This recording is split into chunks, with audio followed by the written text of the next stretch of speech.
Rakshit sir ಒಂದು cinema ಕತೆ ಮಾಡ್ತಿದ್ದಾರೆ, ಶೂಟ್ ಮಾಡ್ತಿದ್ದಾರೆ ಅಂದ್ರೆ ಅದಕ್ಕೆ ಸುತ್ತಮುತ್ತಲಿನ ಎಲ್ಲ ವಾತಾವರಣ ಒದಗಿ ಬರುತ್ತೆ ಅವ್ರಿಗೆ. ಅವರ ವ್ಯಕ್ತಿತ್ವನೇ ಆಗಿದೆ ರಕ್ಷಿತ್ ಅವರು. ಅಂದ್ರೆ ಒಬ್ಬ ಕಲಾವಿದರನ್ನ ಗುರುತಿಸ್ಬೇಕು ಅಂತ ನನ್ಗನ್ಸೋದು. ಒಬ್ಬ ಹಾಸ್ಯ ಪಾತ್ರಧಾರಿ ಅಥವಾ ಪಾತ್ರ ಮಾಡುವವನು ಯಾವುದೇ ಪಾತ್ರನ ಮಾಡಬಲ್ಲ ಅನ್ನೋ ಕೆಪಾಸಿಟಿ ಇರುವಂತವ್ರು ಅಂತ ನನ್ಗನ್ಸತ್ತೆ. ಹಾಗಾಗಿ ನಾನು ದೊಡ್ಡ ನಟ ಅಂತ ಹೇಳ್ತಿಲ್ಲ, ಆ ನಿಟ್ಟಿನಲ್ಲಿ ಆ ಚಾಲೆಂಜ್ ಬೇಕು, ಅದನ್ನು ಸ್ವೀಕಾರ ಮಾಡಿದೀವಿ ನಾವು.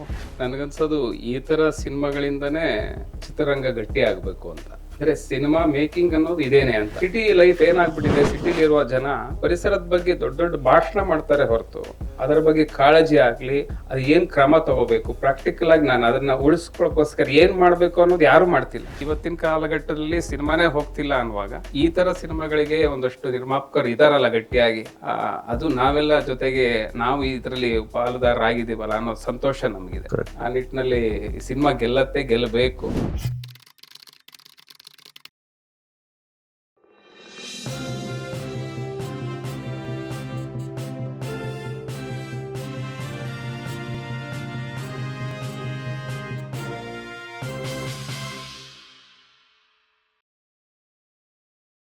ನಮಸ್ಕಾರ ಸರ್. ನಮಸ್ತೆ.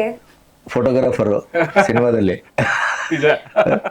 ಈ ಪಾತ್ರದ ಬಗ್ಗೆ ಏನ್ ಅನಿಸ್ತು ನಿಮ್ಗೆ ಒಪ್ಕೊಳ್ಳುವಾಗ? ಇಡೀ ಸ್ಕ್ರಿಪ್ಟ್ ಕೇಳಿದ್ರ, ಪಾತ್ರ ಮಾತ್ರ ಕೇಳಿದ್ರ? ಇಲ್ಲ, ನನ್ನ ಅಂದ್ರೆ ಒಂದ್ ಜಿಸ್ಟ್ ಹೇಳಿದ್ರು ಕತೆದು, ಪೂರ್ತಿ ಒನ್ಲೈನ್ ಕತೆ ಹೇಳಿದ್ರು. ನನ್ನ ಪಾತ್ರ ಅದನ್ನ ಫೋನಲ್ಲಿ ಮಾತ್ರ ನಾವು ಮಾತಾಡಿದ್ದು ರಕ್ಷಿತ್ ಸರ್ ಜೊತೆ. ಎಲ್ಲೂ ಮೀಟ್ ಮಾಡಕ್ ಆಗ್ಲಿಲ್ಲ ಆ ಸಂದರ್ಭದಲ್ಲಿ.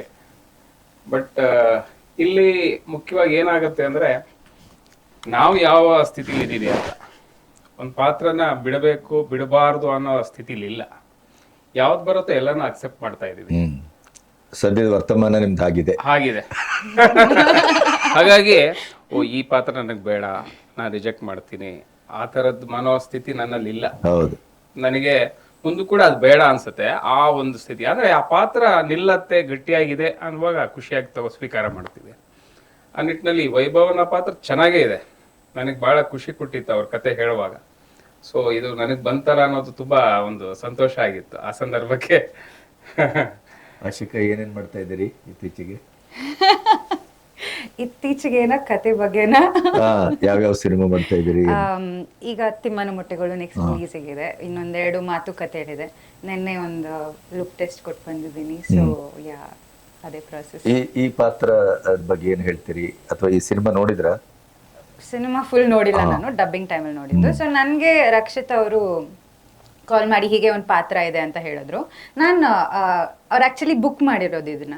ಸೊ ಆ ಬುಕ್ಕಲ್ಲಿ ತಿಮ್ಮನ ಮೊಟ್ಟೆಗಳು ಅಂತ ಒಂದು ಕತೆ ಇದೆ. ಸೊ ನಾನು ಕತೆ ಓದಿದೆ, ನನಗೆ ಕತೆ ತುಂಬ ಇಷ್ಟ ಆಯಿತು, ಕನೆಕ್ಟ್ ಆಯಿತು.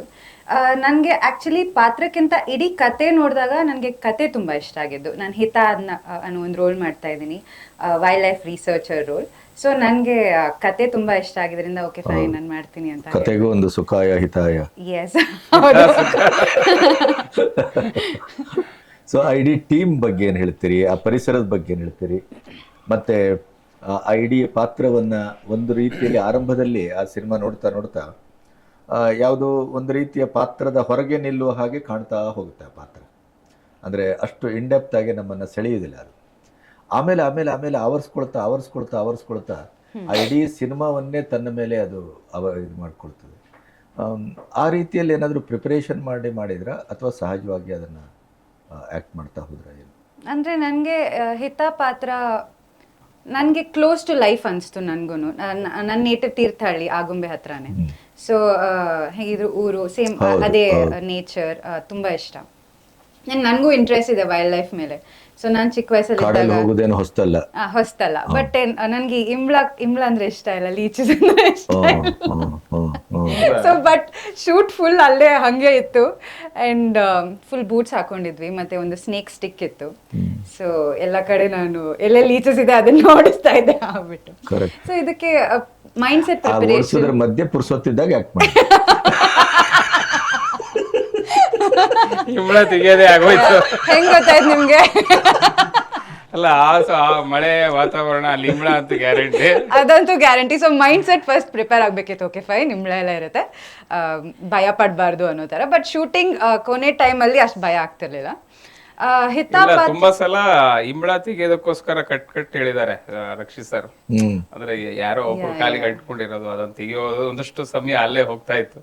ಆ ತರದ್ದು ಸುಮಾರು ಕಟ್ ಆಗಿದಾವೆ ಮುಂದುವರಿಸಿ. ಅಂಡ್ ಅಂದ್ರೆ ನನ್ಗೆ ಕ್ಲೋಸ್ ಟು ಲೈಫ್, ನನ್ನ ಲೈಫಿಗೆ ಹತ್ರ ಇದೆ ಅನಿಸ್ತಾ ಇತ್ತು ಹಿತಾ ಪಾತ್ರ. ಅಂಡ್ ನನ್ಗೆ ಚಿಕ್ಕ ವಯಸ್ಸಲ್ಲಿ ಲೈಕ್ ಆಕ್ಚುಲಿ ಸ್ನೇಕ್ಸ್ ಅಂದ್ರೆ ಇಷ್ಟ ಆಯ್ತು, ಅಷ್ಟು ಭಯ ಎಲ್ಲ ಇಲ್ಲ.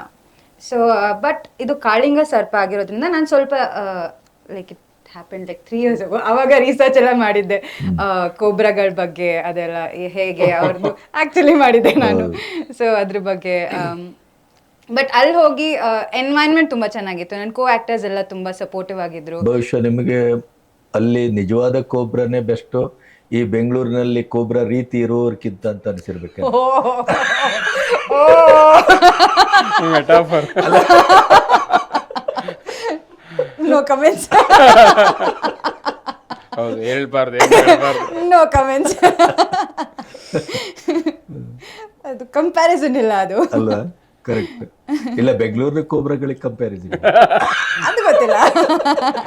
ಹೇಳಿ. ನಿಜವಾದ ಕೋಬ್ರಾ ಡೆಫಿನೆಟ್ಲಿ ಅದು ಅದ್ರದ್ದೇ ಆದಂಥ ಒಂದು ಎನ್ವೈರನ್ಮೆಂಟ್. ಸೊ ಇದು ಮೊಟ್ಟೆ ಇಡೋ ಒಂದು ಏನೋ ಸ್ನೇಕ್, ಬೇರೆ ಯಾವುದು ಇಡಲ್ಲ.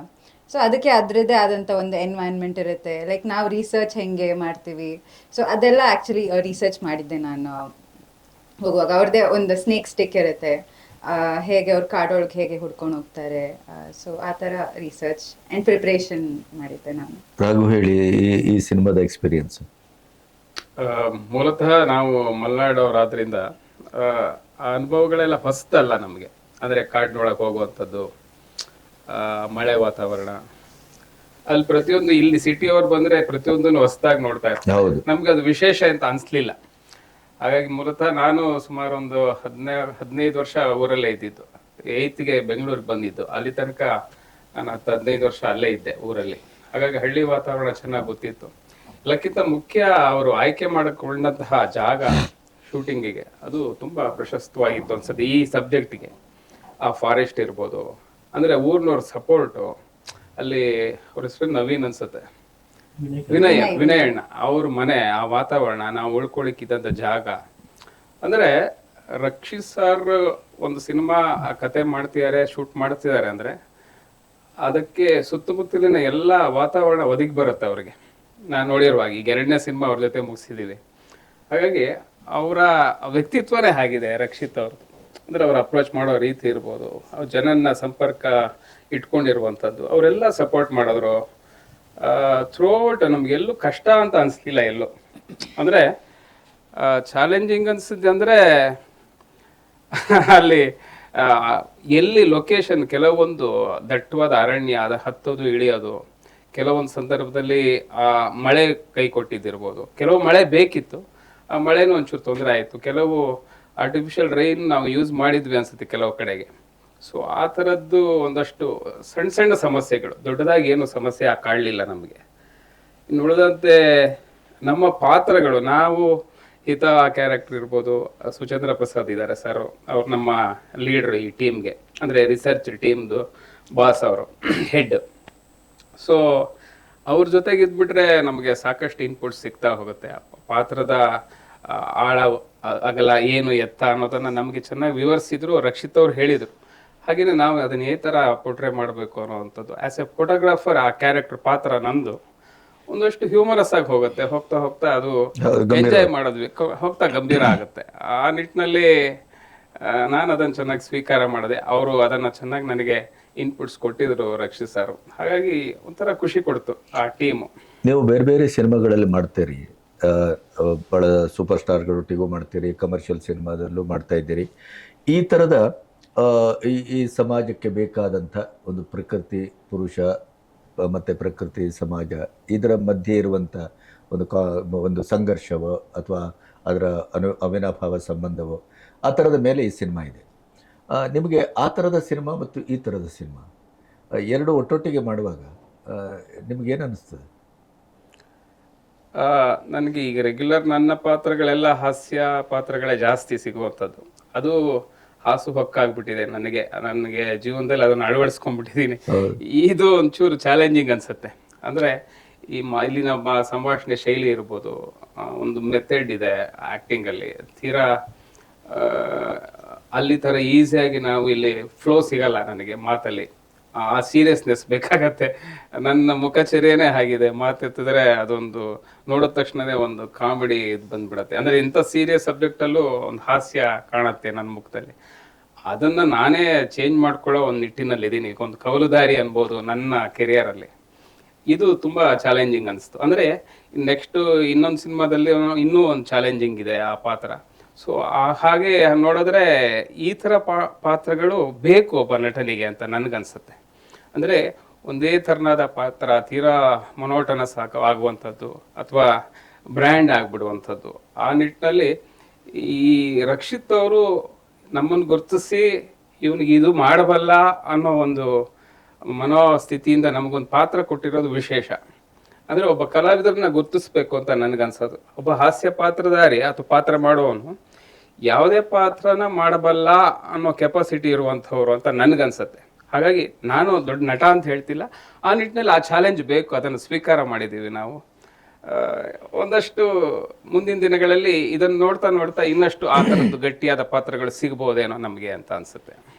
ಈ ಸಿನಿಮಾದ ಸಾರ್ವಜನಿಕರ ರಿಯಾಕ್ಷನ್, ಪ್ರತಿಕ್ರಿಯೆ ಹೇಗಿರಬಹುದು ಅಂತ ಅನಿಸ್ತದೆ ನಿಮಗೆ? ಮಾನವ ಮತ್ತೆ ಪ್ರಕೃತಿ ಸಂಘರ್ಷ ಅಂದ್ರೆ ಹೊಸದೇನಲ್ಲ. ಇವಾಗ ನಾವು ಕಾಡಲ್ಲಿದ್ದೀವಿ, ನಾಡಲ್ಲಿದ್ದೀವಿ. ಸೊ ಜನ ಮತ್ತೆ ಪ್ರಾಣಿ ಎಲ್ಲೆಲ್ಲಿದೆಯೋ ಅಲ್ಲಿ ಆ ಥರ ಸಂಘರ್ಷ ಡೆಫಿನೆಟ್ಲಿ ಇರುತ್ತೆ. And it's a very universal topic ಅನ್ಸುತ್ತೆ. ವರ್ಲ್ಡ್ ವೈಡ್ ನಡೀತಿರೋ ಒಂದು ಟಾಪಿಕ್. ನಾವೆಷ್ಟೇ ಇವಾಗ ನಾವು ವೈಲ್ಡ್ ಲೈಫ್ ಬಗ್ಗೆ ನಾವು ಗಮನ ಕೊಟ್ಟರು ಸಹ, ಆ್ಯಂಡ್ ನಾವು ಇವಾಗ ಎಷ್ಟೋ ಊರಲ್ಲಿ ನಾನೇ ಕೇಳ್ತೀನಿ, ಇವಾಗ ತುಂಬ ಮಂಗಗಳು ಬರ್ತವೆ, ಏನು ಬೆಳೆಯಕ್ಕೆ ಬಿಡಲ್ಲ. ಬಟ್ ಏನಕ್ಕೆ ಹಂಗಾಗಿದೆ ಅಂದರೆ ಬಿಕಾಸ್ ನಾವು ಕಾಡು ನಾಶ ಮಾಡಿದ್ದೀವಿ. ಸೊ ಅದಕ್ಕೆ ಬೇರೆ ಕಡೆ ಎಲ್ಲೂ ಹೋಗೋಕ್ಕೆ ಜಾಗ ಇಲ್ಲ. ಸೊ ಅದು ಯಾವಾಗಲೂ ಇರೋವಂಥ ಒಂದು ಟಾಪಿಕ್. ಸೊ ತುಂಬ ರೆಲೆವೆಂಟ್ ಆಗಿರೋ ಟಾಪಿಕ್ ಆ್ಯಂಡ್ ಎಲ್ರಿಗೂ ಕನೆಕ್ಟ್ ಮಾಡ್ಕೊಳ್ಬಹುದಾದಂಥ ಒಂದು ವಿಷಯದ ಮೇಲಿರೋ ಇದು ಕತೆ ಆಗಿರೋದ್ರಿಂದ ಜನಗಳಿಗೂ ಇದ್ರ ಬಗ್ಗೆ ನೋಡಿದಾಗ ಓಕೆ ಫೈನ್ ಇದು ನಿಜ, ಅಥವಾ ನಾವು ಇದ್ರ ಬಗ್ಗೆ ಏನೋ ಒಂದು ಸ್ಟೆಪ್ ತಗೊಬೇಕು, ಅಥವಾ ಅವ್ರಿಗೆ ಅರಿವಿಲ್ಲದೆ ಇದ್ದಿದ್ರೆ ಒಂದು ಅರಿವು ಮೂಡುತ್ತೆ ಅನ್ನೋ ಒಂದು ನಂಬಿಕೆ ಇದೆ. ಆ್ಯಂಡ್ ಜನಗಳು ಕೂಡ ಕನೆಕ್ಟ್ ಆಗ್ತಾರೆ. ಆ್ಯಂಡ್ ಇದ್ರ ಬಗ್ಗೆ ಒಂದು ಮೋಸ್ಟ್ ಇಂಪಾರ್ಟೆಂಟ್ಲಿ ಆರ್ಟ್ ಅದು ಚೇಂಜ್ ಆಗುತ್ತೋ ಇಲ್ಲೋ ಗೊತ್ತಿಲ್ಲ, ಬಟ್ ಒಂದು ಮಾತಾಡೋಕ್ಕೆ ಒಂದು ವೇದಿಕೆ ಆಗುತ್ತೆ. ಸೊ ಐ ಥಿಂಕ್ ಈ ಸಿನಿಮಾ ಜನಗಳ ಮಧ್ಯೆ ಒಂದು ಮಾತಾಡೋಕ್ಕೆ ವೇದಿಕೆ ಆಗುತ್ತೆ ಅಂತ ಅನ್ಸುತ್ತೆ ನನಗೆ. ಸರ್, ನಿಮಗೆ ಈಗಿನ ಸಿನಿಮಾಗಳು ಸೋಲ್ತಾ ಇದೆ, ಒಳ್ಳೆ ಸಿನಿಮಾಗಳು ಸೋಲ್ತಾ ಇದೆ, ಕೆಟ್ಟ ಸಿನಿಮಾ ಅಂತೂ ಸೋಲ್ಬೇಕಾಗಿತ್ತು, ಸೋಲ್ತಾ ಇದೆ, ಅದು ಪ್ರಶ್ನೆ ಬೇರೆ. ಆದರೆ ಒಳ್ಳೆಯ ಪ್ರಯತ್ನಗಳು, ಒಳ್ಳೆಯ ಕಾಂಟೆಂಟು ಇವೆಲ್ಲ ಇದ್ದಾಗಲೂ ಕೂಡ ಜನ ಎಲ್ಲೋ ಒಂದು ಕಡೆ ಭರವಸೆ ಕಳ್ಕೊಂಡು ಕಾಣುತ್ತೆ. ಈ ಸಿನಿಮಾದ ಬಗ್ಗೆ ಏನು ಹೇಳ್ತೀರಿ, ಅಥವಾ ಈ ಥರದ ಸಿನಿಮಾಗಳು? ನನಗನ್ಸೋದು ಈ ಥರ ಸಿನಿಮಾಗಳಿಂದನೇ ಚಿತ್ರರಂಗ ಗಟ್ಟಿ ಆಗಬೇಕು ಅಂತ. ಅಂದರೆ ಸಿನಿಮಾ ಮೇಕಿಂಗ್ ಅನ್ನೋದು ಇದೇನೆ ಅಂತ. ಅಂದರೆ ನಮ್ಮ ಸುತ್ತಮುತ್ತ ನಡೀತಿರುವಂಥ ಸಂಘರ್ಷಗಳೇನಿದೆ, ಪರಿಸರದ ಜೊತೆ ಇರ್ಬೋದು, ಮಾನವ ಸಂಘರ್ಷಗಳಿರ್ಬೋದು, ಬೇರೆ ಬೇರೆ ಇದೆ. ಸಮಾಜಮುಖಿಯಾಗಿ ಒಬ್ಬ ನಿರ್ದೇಶಕ ಚಿಂತನೆ ಮಾಡಿದಾಗ ಅದು ಖಂಡಿತ ಪ್ರೇಕ್ಷಕನಿಗೆ ತಲುಪತ್ತೆ ಅಂತ ನನ್ನ ಅಭಿಪ್ರಾಯ. ಆ ನಿಟ್ಟಿನಲ್ಲಿ ರಕ್ಷಿತ್ ಅಂತಹ ನಿರ್ದೇಶಕರು ಬೇಕು. ಇವತ್ತು ಇದು ಗೆಲ್ಲದೆ ಇರ್ಬೋದು, ಇದೊಂದು ನಾಂದಿ, ಅಂದ್ರೆ ಶುರುವಾಗ್ಲಿ ಆ ಒಂದು ಈ ಪ್ರೋಸೆಸ್. ಇದನ್ನ ನಡ್ಕೊಂಡ್ ಬಂದಿದೆ ಹಿಂದಿನ ಕಾಲದಿಂದ. ನಾವೆಲ್ಲ ಅನ್ಕೊಂಡ್ಬಿಟ್ಟಿದೀವಿ ಕಾಂಟೆಂಟ್ ಮೂವೀಸ್ನ ಅದು ನೆಗ್ಲೆಕ್ಟ್ ಮಾಡಬೇಕು, ಅದು ಅವಾರ್ಡ್ಗೋಸ್ಕರ ಅಷ್ಟೇ, ಮಾಸು, ಇನ್ನೊಂದು ಡ್ಯಾನ್ಸು, ಫೈಟ್ ಇದ್ರೆ ಮಾತ್ರ ಸಿನಿಮಾ ಅಂತ ಪ್ರೇಕ್ಷಕನ ತಲೆ ತುಂಬಿಬಿಟ್ಟು ಕನ್ನಡ ವಾತಾವರಣ ಬೇರೆ ಭಾಷೆಯಲ್ಲಿ, ಈಗ ನೀವು ಮರಾಠಿಗೆ ಹೋದ್ರೆ ಇಲ್ಲ, ಅದು ಇಲ್ಲ, ಅಲ್ಲಿ ಎಲ್ಲಾನು ಸ್ವೀಕಾರ ಮಲಯಾಳಂ ಅಲ್ಲಿ ಇಲ್ಲ, ಅಥವಾ ಬೆಂಗಾಲಿಯಲ್ಲಿಲ್ಲ, ಆ ತರದ್ದಿಲ್ಲ. ಇವನ್ ತಮಿಳು, ತೆಲುಗು, ಹಿಂದಿಯಲ್ಲೂ ಕೂಡ ಈ ತರ ಸಿನಿಮಾಗಳು ಬರ್ತವೆ, ಗೆಲ್ತವೆ. ಖಂಡಿತ ಅದರಲ್ಲಿ ಮರಾಠಿ ಅಂತೂ ಅವ್ರ ರಂಗಭೂಮಿಲಿ ಎಷ್ಟು ಪ್ರಾಶಸ್ತ್ಯ ಕೊಡ್ತಾರೋ ಸಿನಿಮಾಕ್ಕೂ ಅಷ್ಟೇ ಪ್ರಾಮುಖ್ಯತೆ ಕೊಡ್ತಾರೆ. ಆ ನಿಟ್ಟಿನಲ್ಲಿ ಕನ್ನಡ ನಾವು ರಂಗಭೂಮಿ, ಇವತ್ತು ಕನ್ನಡ ರಂಗಭೂಮಿ ಚೆನ್ನಾಗ್ ಆಗ್ತಿದೆ ಆ ನಿಟ್ಟಿನಲ್ಲಿ ಇವತ್ತಿನ ಪ್ರೆಸೆಂಟ್ ಡೇಸ್ ಹೇಳಿದ್ರೆ. ಸೊ ಅದೇ ತರ ಈ ಸಿನಿಮಾಗಳು ಕೂಡ, ಹಿಂದೆ ಕಾಸರವಳ್ಳಿ ಸಾರಿ ಏನಿದ್ರು, ಅವ್ರ ಜೊತೆಗೆ ಸಮಕಾಲೀನ ಅನೇಕ ನಿರ್ದೇಶಕರು ಏನಿದ್ರು, ಅವ್ರು ಕೊಡ್ತಾ ಇದ್ದಂಥ ಸಿನಿಮಾಗಳನ್ನ ನಾವು ನೋಡಿ ಬೆಳೆದಿರುವಂಥವ್ರು ಅನೇಕ ಜನ. ಇವತ್ತು ಅದು ಸಿನಿಮಾನೇ ಅಲ್ಲ, ಅದು ಬೇರೆ ಅವಾರ್ಡ್ಗೋಸ್ಕರ ಅನ್ನೋ ಒಂದು ಮನೋಭಾವನ ತೆಗೆದುಹಾಕೋಕ್ಕೋಸ್ಕರ ಈ ಥರದ್ದು ಒಂದಷ್ಟು ಸಿನಿಮಾಗಳು ಬರ್ತಿದ್ದಾವೆ. ಆ ನಿಟ್ಟಿನಲ್ಲಿ ಈ ಪ್ರಯತ್ನ ಖಂಡಿತ ಸಫಲ ಆಗತ್ತೆ, ಜನಕ್ಕೆ ರೀಚ್ ಆಗತ್ತೆ.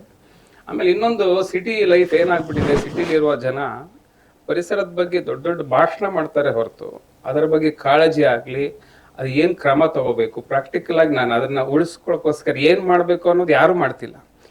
ಥಿಯರಿ ಥಿಯರಿ ಅಷ್ಟೇ ಮಾತಾಡ್ತಾರೆ ಚೆನ್ನಾಗಿ, ಭಾಷಣ ಭಾಷಣ ತುಂಬಾ ಅದ್ರ ಮೇಲೆ ನೀವು ಹೇಳಿದಾಗ ಈಗ ಅವಾರ್ಡ್ ತಗೊಳ್ಳೋದು, ಅವಾರ್ಡ್ ಆ ನಿಟ್ಟಿನಲ್ಲಿ ಒಂದಷ್ಟು ಕೆಲಸ ನಡೀತಿದೆ.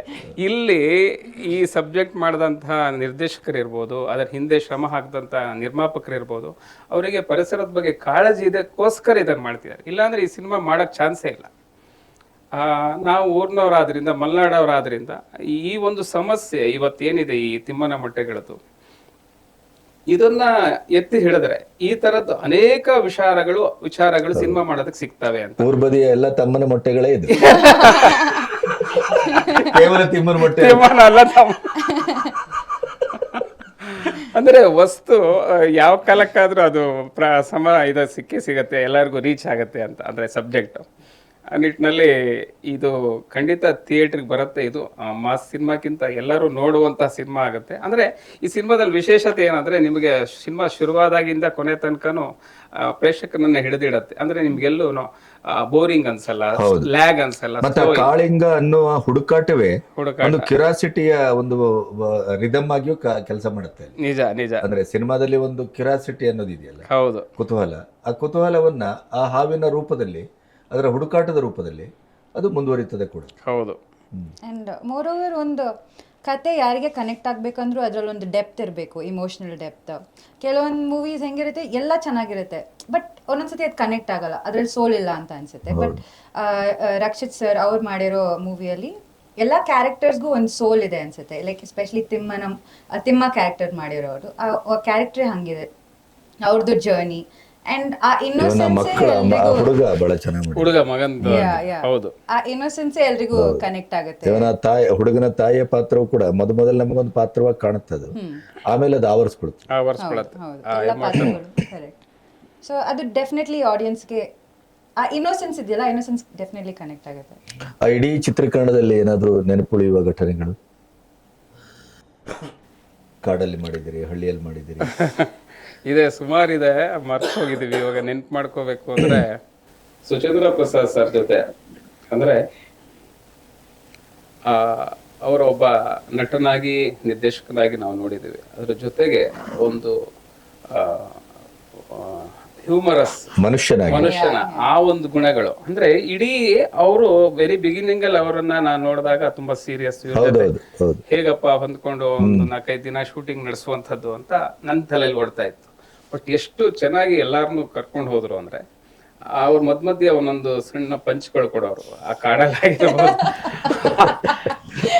ಅದು ಸಬ್ಜೆಕ್ಟ್ ಯಾವ್ದೇ ಇರಲಿ, ಒಟ್ಟಿನಲ್ಲಿ ಆ ಸಂದರ್ಭಕ್ಕೆ ಎಲ್ಲಾರು ತಿಳಿ ಹಾಕ್ಸ್ತಾ ಇತ್ತು. ಅಂದ್ರೆ ನಮ್ಗೆ ಆ ಶೂಟಿಂಗ್ ಮಾಡಿರುವಂತದ್ದು ಆಯಾಸ ಆಗ್ಲಿ ಅದು ಗೊತ್ತೇ ಆಗ್ಲಿಲ್ಲ. ಅಂದ್ರೆ ಒಂದು ಎಲ್ಲೋ ಪಿಕ್ನಿಕ್ ಬಂದಿದೀವಿ, ಏನೋ ಮಾಡ್ತಿದೀವಿ ಅನ್ನೋ ಒಂದು ವಾತಾವರಣ. ಅಂದ್ರೆ ಅಷ್ಟು ಜನ ಒಂದು ಆಸ್ ಎ ಟೀಮ್ ಆಗಿ ವರ್ಕ್ ಮಾಡಕ್ಕೆ ಅವರ ಮೂಲಕ ಸಾಧ್ಯ ಆಯ್ತು. ಅದು ಕೊನೆಗೆ ಒಬ್ಬ ದೊಡ್ಡವನು ಆ ತರ ನಡ್ಕೊಂಡಾಗ ನಮ್ಗೆಲ್ಲ ಈಸಿ ಆಗ್ಬಿಡತ್ತೆ. ಅವ್ರ ಜೊತೆಗೆ ನಾವು ಅದೇ ತರ ಸಂಭಾಷಣೆ ಮಾತಾಡ್ತಾ ಸಾಕಷ್ಟು ತಮಾಷೆಯಾಗಿ ನಡ್ಕೊಂಡು ಹೋಯ್ತು. ಪರ್ಟಿಕ್ಯುಲರ್ ಆಗಿ ಇಂಥ ಮಾತು ಹೀಗೆ ಅಂತ ನೆನಪಾಗ್ತಿಲ್ಲ, ಬಟ್ ಆ ತರದ್ ಒಂದು ವಾತಾವರಣ ಸೃಷ್ಟಿಯಾಗಿತ್ತು. ತುಂಬಾ ನಾಲೆಜ್ ಇದೆ ಸರ್ಗೆ, ಅಂಡ್ ಅವ್ರ ಇಂಪ್ರೂವೈಸೇಷನ್ ಸ್ಕಿಲ್ಸ್ ಆಗ್ಲಿ ತುಂಬಾ ಕಲಿಯಕ್ ಸಿಕ್ತು. ಬಟ್ ಏನಂದ್ರೆ ಅವ್ರ ಆ ಕಾರ್ ಓಡಿಸೋದು, I don't know, I just remember ಅವ್ರ ಜೀಪ್ ಇತ್ತು, ಆಕ್ಚುಲಿ ಜೀಪ್ ಒಂದಿತ್ತು. ಸೊ ಅವ್ರದ್ದು ಜೀಪ್ ಅಲ್ಲಿ ಓಡಾಡ್ತಾ ಇದ್ರು. ಅದು ಆಕ್ಚುಲಿ ಹೆಂಗಿತ್ತು ಅಂದ್ರೆ, ಇವಾಗ ನನ್ನ ಇಮ್ಯಾಜಿನೇಷನ್, ಬ್ರೇಕ್ ಫೇಲ್ ಆಗಿರೋ ಗಾಡಿ ಹೆಂಗ್ ಓಡಿಸ್ತಾರಲ್ಲ, ಲೈಕ್ ಸೋ ಫಾಸ್ಟ್ ಹಂಗ್ ಓಡಿಸ್ತಾರೆ. ಲೈಕ್ ಇಟ್ಸ್ ವೆರಿ, ಅಂದ್ರೆ ಅವ್ರಿಗೆ ಆ ಕಂಟ್ರೋಲ್ ಇದೆ ಗಾಡಿ ಮೇಲೆ. ಅದು 4 ವೀಲ್ ಜೀಪ್ ಬರುತ್ತಲ್ಲ, ಅದು ಅಲ್ಲಿರೋ ಲೋಕಲ್ ಡ್ರೈವರ್ ಅವನಿಗೆ ಗೊತ್ತು ಅದನ್ನ ಓಡಿಸೋದು ಮೆಥಡ್ ಎಲ್ಲ.